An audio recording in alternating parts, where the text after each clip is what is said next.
Welcome director John Hillcoat, Anthony Mackie, and Chiwetel Ejiofor.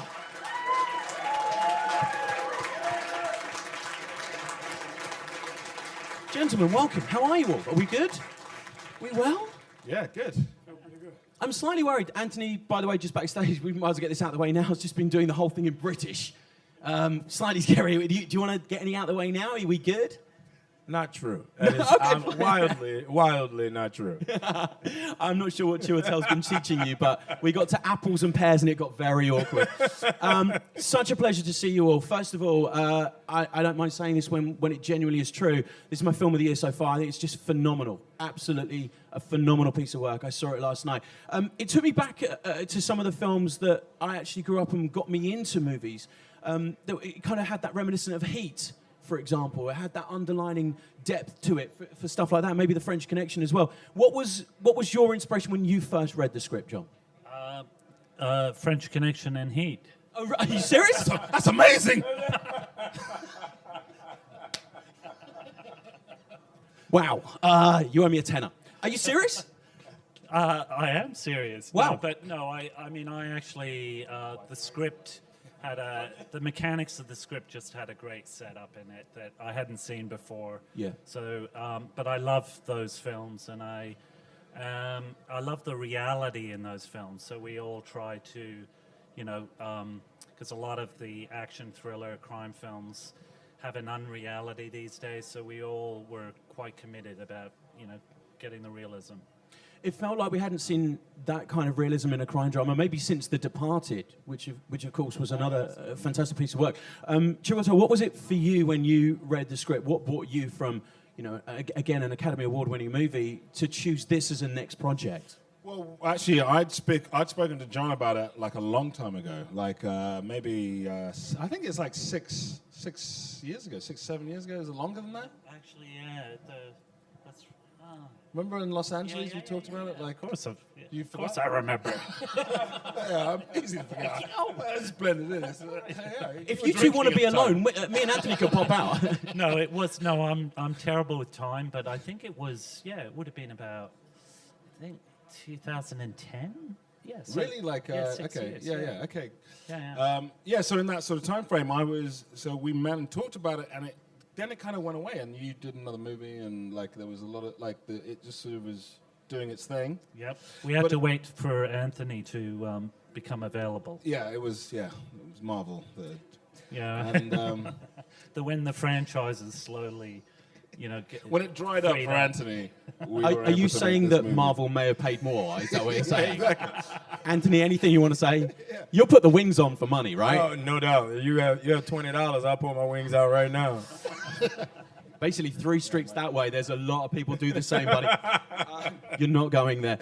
What was it about this script then that took you to it as well? What was it that inspired you? What did you see in that script on that first read-through? I thought there was a certain level of reality with all the characters that I really liked. I love the fact with my character that, he was torn. He's a bad cop and he's doing things for a specific reason, but at the same time, he's torn why he's doing it. Instead of just, I'm bad, I know I'm bad, and I'm going to do this because I'm bad, He has a certain... a tammer about the way he feels about what he's doing. And you don't really get to see that. You don't get to do that, I feel, as an actor. It's like, usually the director comes to you and say, okay, you're the bad guy, you're the good guy, and it never came across that way. I was going to say, that's what's really interesting about this film. You don't know who to root for. You know there's corruption, you feel for it, but you feel for each of your characters. For example, Chiwetel, you're fighting for a cause. You're fighting for part of family, for the son. You're fighting possibly for greed at the beginning, but obviously there's an element of conscience that creeps in. Is that rare to find in a script nowadays? Yeah, I mean, I think so. I think that, you're dealing with a really complex set of characters who are, on one level, like totally morally bankrupt and totally nihilistic, really, in their outlook, but also real people, and that's why you do have an element of empathy with them. I think when I read the script, I kind of liked the idea of playing someone who was on exactly that, like on one level, like doing it because he had decided to not essentially care about whether what he's doing is morally right or not. He knows it's wrong, but on another side is cornered into it and feels that he has that there is a kind of empathy that is possible for that character, and I like that duality. I thought that was interesting to play with, because I think that's so much part of the kind of moral universe anyway, that ethically it always is so grey, and all of these characters I think are quite grey. Even the good guys are a little funky. You know what I mean? And you're like, well, I don't even know if I like him that much. I mean, I'll be honest with you, you don't want to hang out with any of them, to be fair. John, I wonder if you can talk us through the cast, because when you have a script I like wanted this... to hang out with Irina. Didn't we all? Talk me through the cast, because this cast is... Sorry, that came out wrong. It is an ensemble. I mean, when you get a cast list like this, how do you go about getting this many incredible, talented people in one movie and making time frames work? That's got to be tough, right? Yeah, no, it was a huge... that's partly one of the main reasons it took so long, was because there's 8 main characters, to find, in everyone's schedule that time slot was enormously difficult. So at one point I was going to make it before Lawless, then it kind of changed gears, and there was a real momentum with some of the producers that came on board that just thought, okay, let's go. I mean, there was a lot of talk, I think it was maybe 2012, when we, as film fans started to hear a little bit about this, and I think Shia LaBeouf was kind of somewhere attached, and Cate Blanchett, and scripts. Did the script change?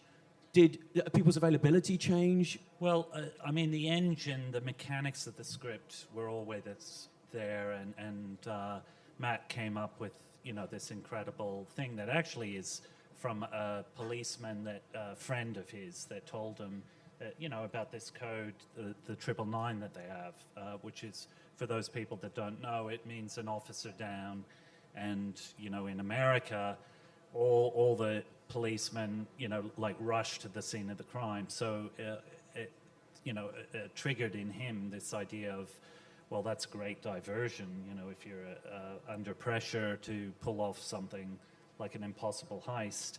So I think what changed is actually all our cast brought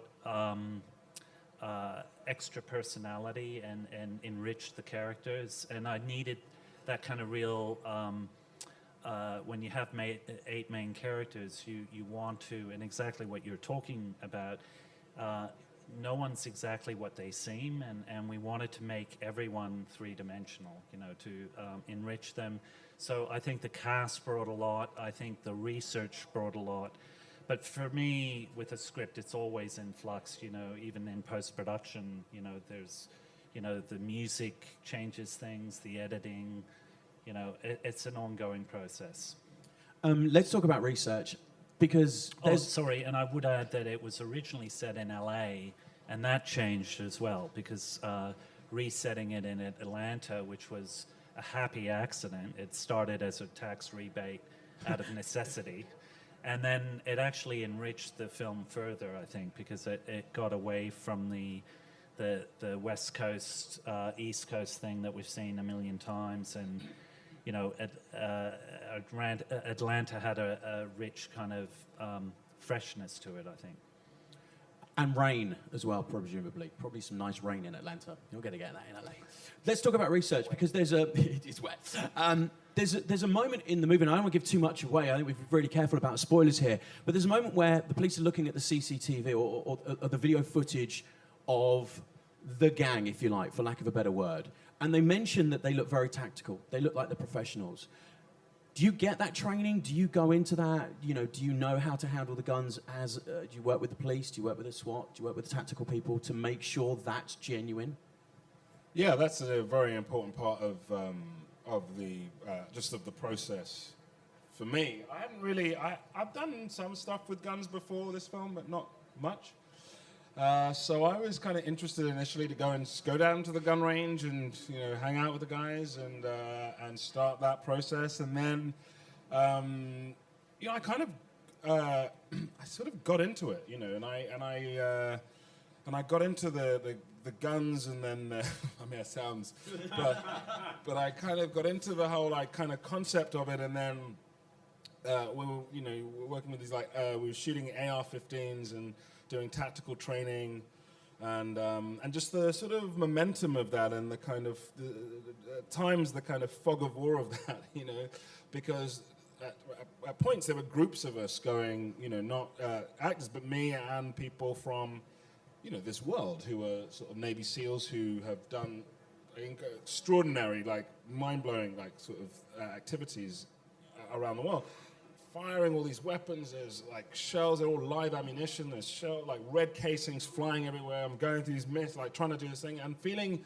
weirdly very calm about it and engaged with it, and then running out of bullets on an AR-15, pulling out another like a weapon, and then carrying on, and like thinking I could just do a tactical TJ Hooker roll, and and suddenly getting like totally caught up. And then I was doing a lot of like training, like weights training and stuff, and just in the time, and realizing that as a lifestyle, which is this character's lifestyle, I was really engaged with it, and kind of had to be in this universe and to sort of play this part, but finding it very engaging and in its own way seductive, and understanding something that I'd not really understood before about that side of the culture. What about for you, Anthony? Well, it's interesting because my character was a detective, so bringing Marcus to life, it was very important to have the comfort level of the majority of your time awake, you have a pistol on your hip. And I feel like a lot of people spend time with guns, they shoot guns, they know how to work guns, but the ultimate rule of a gun is knowing when to use it, not how to use it, especially with a police officer. And all the cops I talk to who are friends of mine, they always say, it's not how many times you shoot, it's knowing who to shoot. And so for me, it was more so because, I have a permit for my weapon. It's permitted. They're both packing right now. But I grew up with guns, I mean, not like walking down the street breakdancing with a gun, but like, I grew up on a farm, so we went hunting and things like that. So it was a different experience for me. It was more so about, how do you get in a car and dislodge your gun and do those things. So, Marcus, his comfort level was different. And it was a very specific weapon he chose to use. It wasn't a man killer, it was a bounty stopper.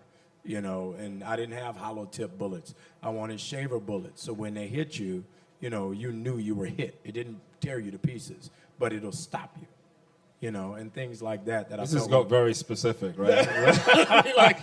I don't know whether I'm excited or scared right now. It's a fine line. Hollow tips and talons in the clip. I was just thinking I can't make the drink afterwards now because I've got something else on. But thank you, buddy. Actually, I found out something really interesting. Someone explained it that if you're Navy SEALs trained, you've fired millions of rounds. If you're military, you've fired hundreds of thousands. If you're cop, you've fired thousands. Right. So it's actually, the high end, it's like muscle memory.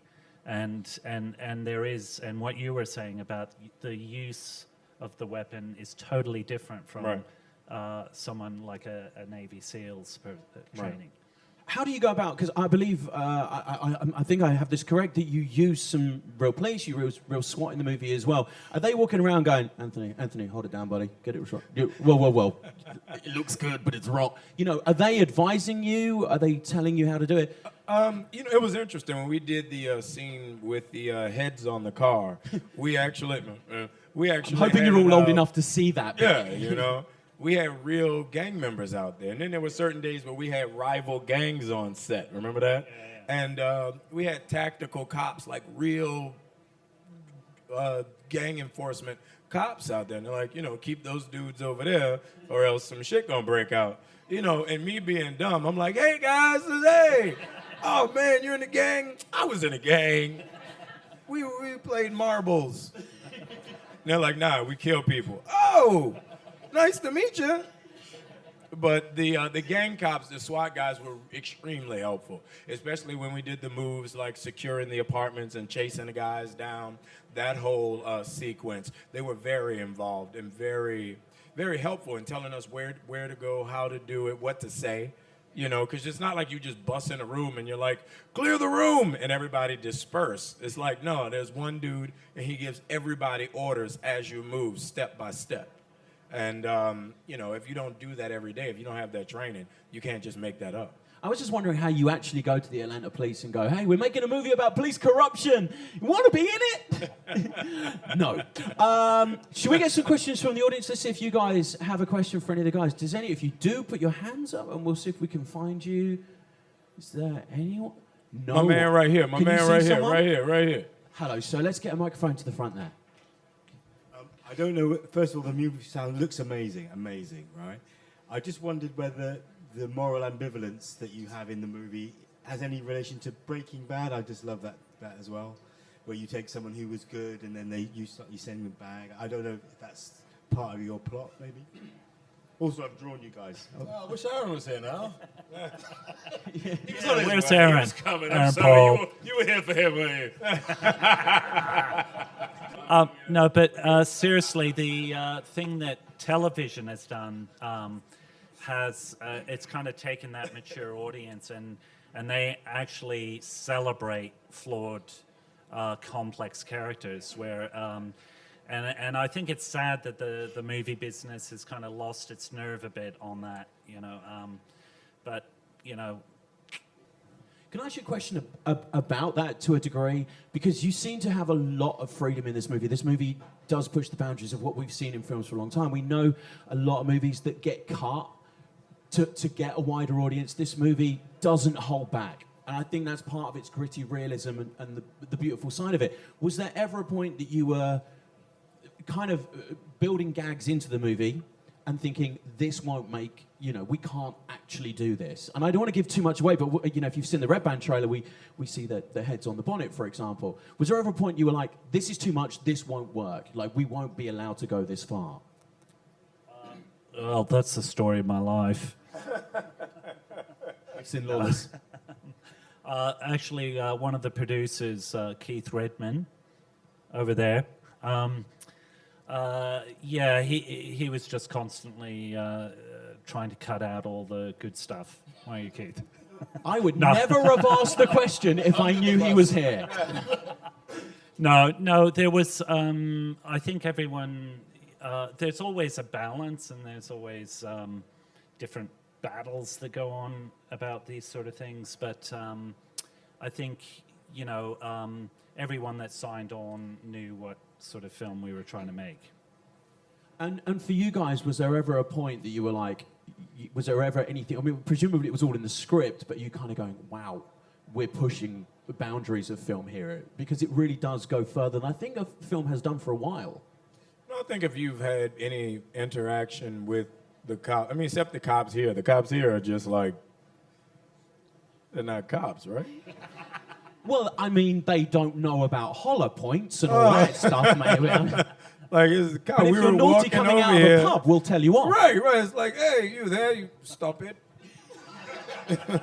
I'm going to take you to jail.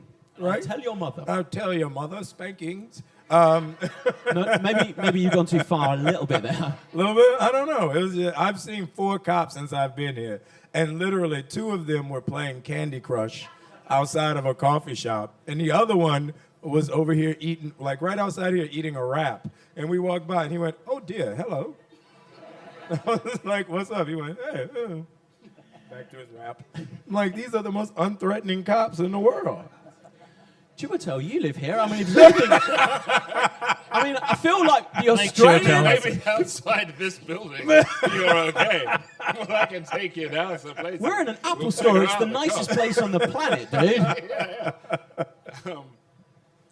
Yes, what was the question? Aren't the police really lovely here? I think that's where we ended up. I think you've misunderstood the UK slightly. Oh, really? Yeah, come back for Civil War and we'll talk. Hey, all the police I met here are so nice. like, Anyway. Well, let's before I let you guys go, let's talk very quickly. Civil War. Anything you will tell me that you would tell me on camera that you won't tell me anyway? Is there anything you will let me into? It looks like a game changer. it's a war of civic proportions. Rubbish. Thank you so much, Doctor Strange. There it is. Yeah, That's the movie you're in. The movie dude. you're in. I'm really excited about it, and I can't wait for you guys to check it out. It's going to be amazing. Are you signed to like some kind of I can't tell you anything kind of thing? Pretty much. I mean, nothing formal. I just don't want to give the plot away. Fair enough. It's very much like this movie in a way that you kind of you really want to tell everyone about it, but there's so much in this movie that you want them to discover as you discover it. Before I let you go, there's one thing that I wanted to mention to you guys. Last night I got to see the movie with an audience, and everyone did the same. After 15 minutes, the opening 15 minutes, you heard the whole room breathe out.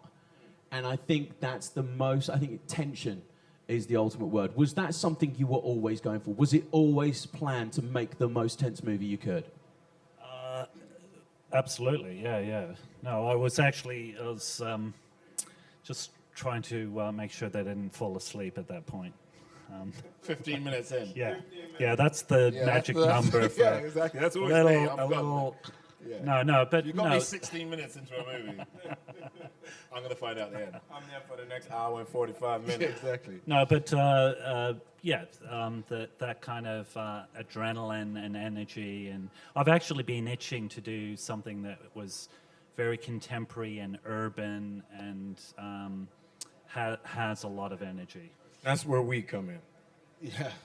To answer your question, your previous question about the, were there times on set where I felt like, is this pushing it? Quite a lot. You know, there were a bunch of times, especially in the, near the, what would be the, especially when you were around, especially near the end of the film, with just, there was just moments of just it's, it gets, these are characters who will take it all the way, and it gets pretty gnarly and in an exciting way. I mean, it's all driven by the characters. That's the thing about, I think, always with John's films, the violence is also character driven. You know, they go as far as, these characters go as far as they need to go in order to achieve the objectives that they need. It's never gratuitous, even though it can sometimes be pretty shocking. You know, it is, I remember that in The Proposition. There were moments in The Proposition that I was like, what did I just see, And, and it's part of your sort of filmmaking style is it's honest, it's raw in that way. I try to, I think, it's like our lives. I mean, it's our choices that shape, the things that happen. We're not all just chasing a pre-existing plot, which can happen. In the movies, that is. But things change. Well, in life. No. I mean, things will change when Anthony tries to leave the store and the police minute and the rap comes for him. It's what's going to happen. Ladies and gentlemen, I can't thank you. Do you want a rap? The movie is nothing short of phenomenal. I absolutely, genuinely love this film. It's fantastic. You can check it out on February the 19th when 999 is released here in the UK. Ladies and gentlemen, please go crazy for the director, Mr. John Hillcoat. Thank you. Anthony Mackie and Chiwetel Ejiofor. And give it up for the sign language lady.